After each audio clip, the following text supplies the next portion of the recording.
انہوں نے کہا کہ ایک نے کہا کہ میری خالہ ہیں، انہوں نے ہماری بڑی مدد کی تھی، مجھے پڑھایا لکھایا بھی اور کئی امور میں مدد کی ہے۔ اب وہ باہر رہتی ہیں خالہ، وہ آ رہی ہیں اور یہاں ان کے قریب تایا ہیں، اور وہ تایا منع کر رہے ہیں کہ تمہیں خالہ سے بالکل نہیں ملنا، اور دیگر رشتہ داروں کو بھی منع کیا جا رہا ہے۔ تو وہ کہتا ہے نوجوان کہ اب میں پریشان ہوں کہ ملوں یا نہ ملوں،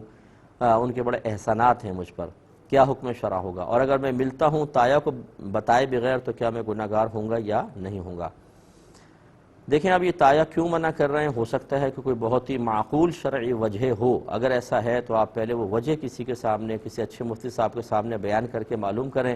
اگر واقعی کوئی معقول وجہ کی بنا پر منع کر رہے ہیں تو پھر تو آپ کو رکنا چاہیے، کہنا ماننا چاہیے، اور اس میں پھر تایا ہی نہیں، ایک اجنبی آدمی بھی اگر آپ کو کہتا ہے نا کہ فلاں سے نہ ملو، اس میں یہ شرعی خرابی ہے، تو آپ کو اس سے ملنا رک جانا چاہیے تھا۔ بلکہ کوئی منع نہ بھی کرتا، اگر آپ کو شرعی مسئلہ معلوم تھا کہ فلاں نے ایک ایسا کام کیا ہے کہ اس سے ملنا شریعت ناپسند کر رہی ہے، تو آپ کو رکنا ہوگا۔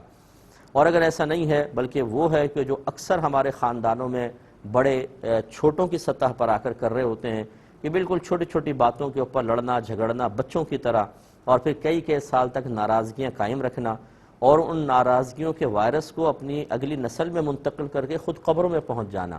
نسلوں کو جدا کر دیا جاتا ہے بسا اوقات، اور وجوہات کیا ہوتی ہیں؟ بالکل معمولی سی وجوہات، دنیاوی وجوہات۔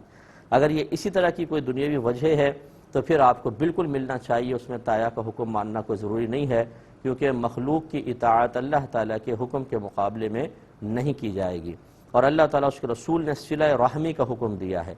رشتہ داروں سے اچھے اور نیک سلوک کا حکم دیا ہے۔ اس صورت میں اگر آپ کی خالہ کا کوئی قصور نہیں ہے، اور خالہ ویسے بھی بہت ہی بڑا مقام رکھتی ہے، ماں کی مطلب سمجھ لے قائم مقام ہے ایک خالہ، اگر آپ کی والدہ فوت ہو گئی ہیں تو آپ کو بالکل ان سے ملنا چاہیے، لیکن اس انداز سے مل لیں کہ تایا کو خبر نہ پہنچے، تاکہ چلیں ان کی بھی دل آزاری نہ ہو، لیکن بہرحال یہ قطع رحمی آپ کو نہیں کرنی ہوگی، آپ ملیں۔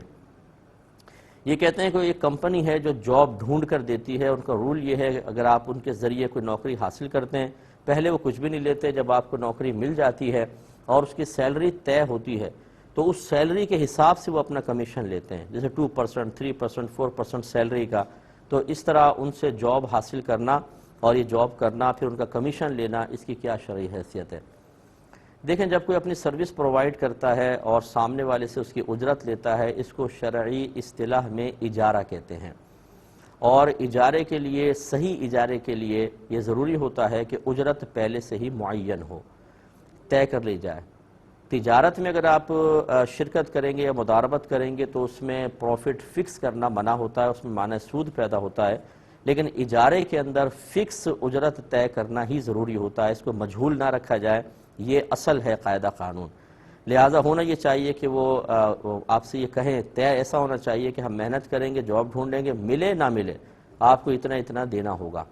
کیونکہ انہوں نے عمل کیا ہے، بھاگے دوڑے ہیں۔ لیکن فرض کر لیں اب یہ عرف یہاں کا بہت سی جگہ پہ ایسا رائج ہو چکا ہے کہ وہ کہتے ہیں کہ پہلے ہم جاب ڈھونڈ کر دیں گے پھر سیلری سے لیں گے، تو اگرچہ یہ ابتدا میں دیکھیں بالکل جہالت ہے،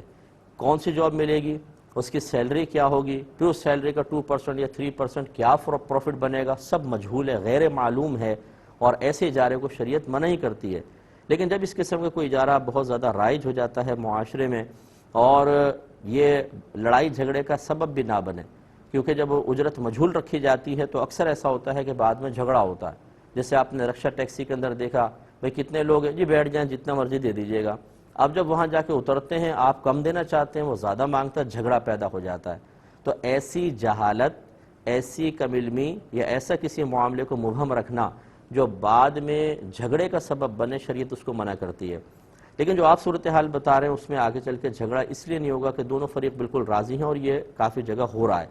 کہ جب سیلری ملے گی کنفرم ہو جائے گا اتنی سیلری ہے، اس کا کمیشن بھی نکل آئے گا، تو دونوں چیزیں معلوم ہو جائیں گی۔ گویا کہ اس وقت اگر ایک چیز مجہول ہے تو بعد میں وہ معلوم ہو جائے گی۔ تو اس لیے موجودہ زمانے کا اعتبار کرتے ہوئے ہمارے نزدیک، ہماری نظر میں یہی ہے کہ اس طرح کا سودا کرنا، اس طرح کا اجارہ قائم کرنا شرعاً بالکل صحیح ہے، کہ جب آپ کو جاب ملے، سیلری متعین ہو جائے، اس کا 2%، 3% جو پہلے طے کیا ہے وہ بھی معلوم ہو جائے گا، تو آپ ان کو دے سکتے ہیں۔ ہو سکتا ہے اس میں کسی عالم کی کوئی رائے مختلف بھی ہو، لیکن جو میرے نزدیک تھا وہ میں نے آپ کو بتا دیا۔